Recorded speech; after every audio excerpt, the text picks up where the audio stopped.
Fatou Sow est avec nous. Bienvenue, professeur, sur ce plateau et merci beaucoup. Merci de m'avoir invité. Donc, vous êtes là depuis ce matin avec nous, avec la jeune génération de féministes, avec des militantes féministes venues d'Afrique de l'Ouest, du centre, de la diaspora.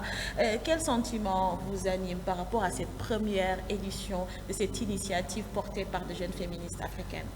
Bon, d'abord, je suis ravi que l'université se tienne ici pour l'Afrique de l'Ouest et du centre, parce que j'ai participé à plusieurs universités féministes, mais ailleurs dans le monde, notamment en Occident, en France ou bien au Canada, parfois aux États-Unis.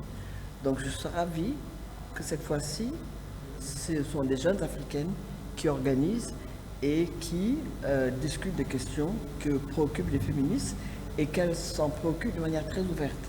C'est-à-dire qu'il n'y a pas cette idée que nous pouvons discuter de la question des femmes sans être féministe et que le féminisme est assumé pleinement, entièrement, et ça je trouve que c'est très important.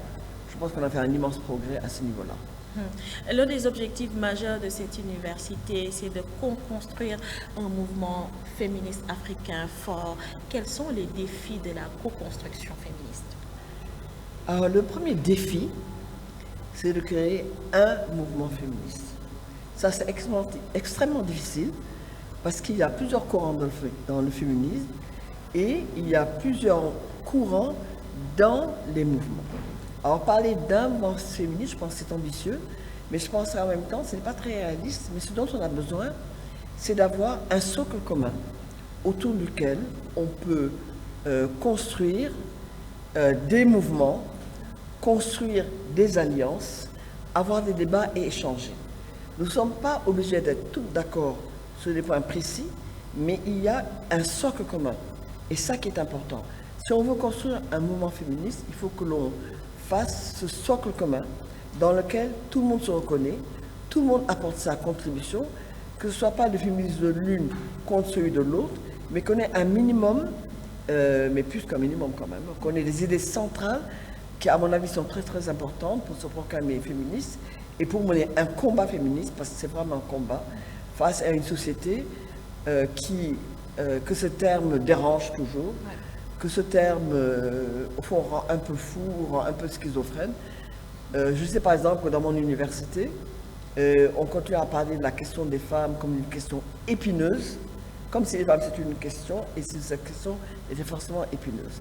Alors que ce que nous essayons de faire, c'est d'avoir ce socle qui permet de discuter de manière ouverte, mais de questions qui sont des questions souvent faciles à poser, souvent difficiles, et avec des obstacles, mais des aspirations, des ambitions que nous devons porter et nous battre pour que ces ambitions soient réalisées.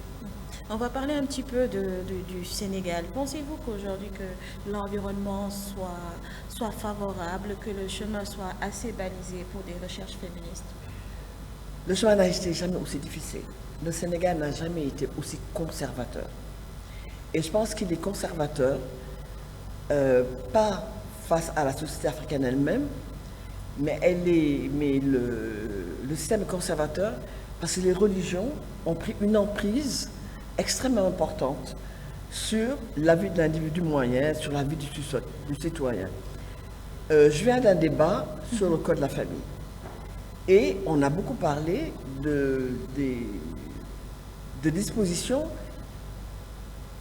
religieuses qui empêchent l'émancipation des femmes, qui empêchent le fait qu'elles puissent atteindre certains buts. Et moi, j'ai souvent envie de demander, mais je veux d'abord être traitée comme une citoyenne du Sénégal, plutôt que comme une musulmane ou comme une chrétienne.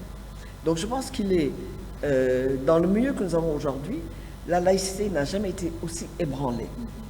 Les discours religieux n'ont jamais fleuri avec autant de nuisances, hein, c'est le mot que je devrais utiliser, parce qu'aujourd'hui on revient à une sorte, alors pas de réislamisation de la société, mais comme une réarabisation de la religion musulmane. Parce que la religion musulmane est très ancienne ici, elle date du XIe siècle, bon, pas dans toutes les régions, mais ça a été un socle commun que des générations ont travaillé, ont, disons-le, africanisé. Aujourd'hui, on se retrouve face à une religion qui change.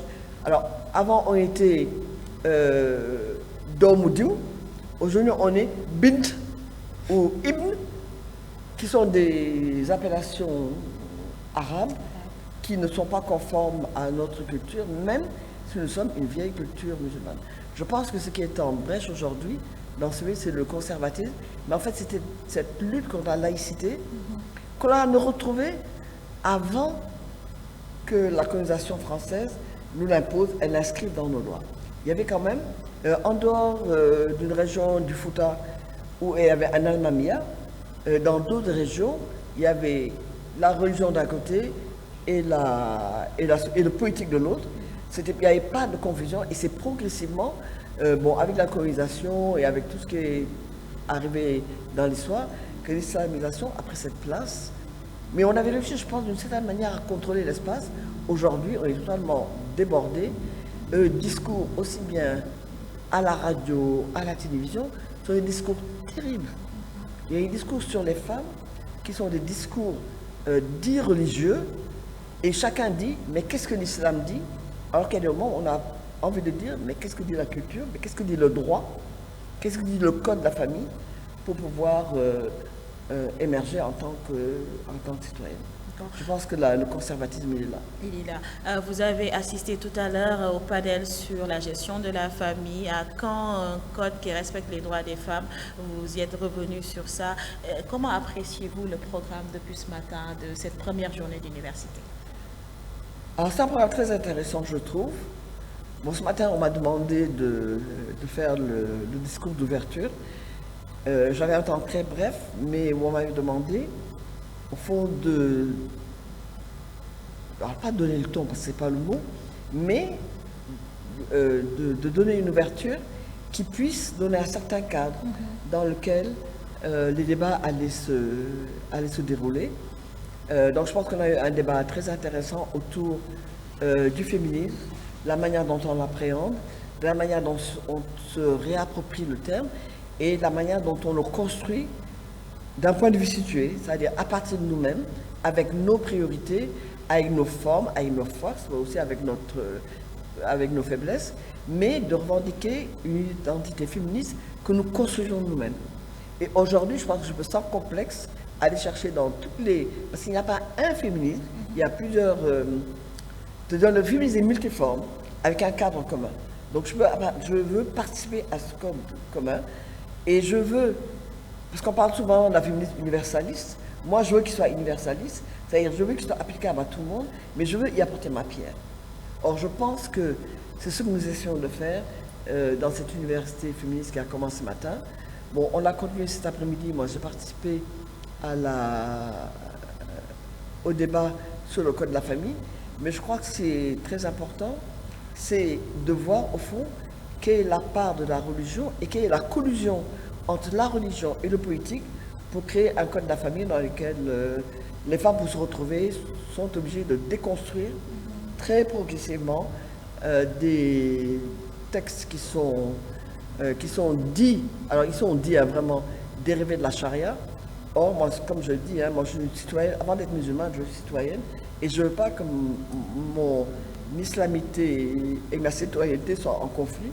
Je les veux qui se regroupent. Donc il faut bien que je taille d'un côté comme de l'autre une dimension dans laquelle toutes les femmes peuvent se retrouver et évoluer. Merci beaucoup, professeur Fatou Sow, pour votre présence sur le plateau, mais également d'être là depuis ce matin pour la première journée de l'Université d'été féministe. On espère vous voir le restant du jour. Merci beaucoup. Merci à vous. Donc voilà, c'était le professeur Fatou Sow. Donc, elle était là depuis ce matin pour le colloque d'ouverture et elle a assisté également à la session dédiée à la gestion de la famille. On va vous laisser également suivre les autres sessions qui vont meubler le restant de la journée sur Jigen TV et on se dit à très bientôt pour des plateaux thématiques avec les féministes qui viennent d'Afrique de l'Ouest et du Centre. Merci. Jigen TV. L'association Jigen Sénégal vous présente la première chaîne de télévision 100% féministe au Sénégal. Jigen TV est un espace numérique exclusivement féministe. une plateforme pour les femmes et par les femmes. Nous vous proposons un cadre décomplexé, des contenus déconstruits et des expériences féminines uniques. Alors restez connectés à la magie des voix féministes et soyez prêts à vivre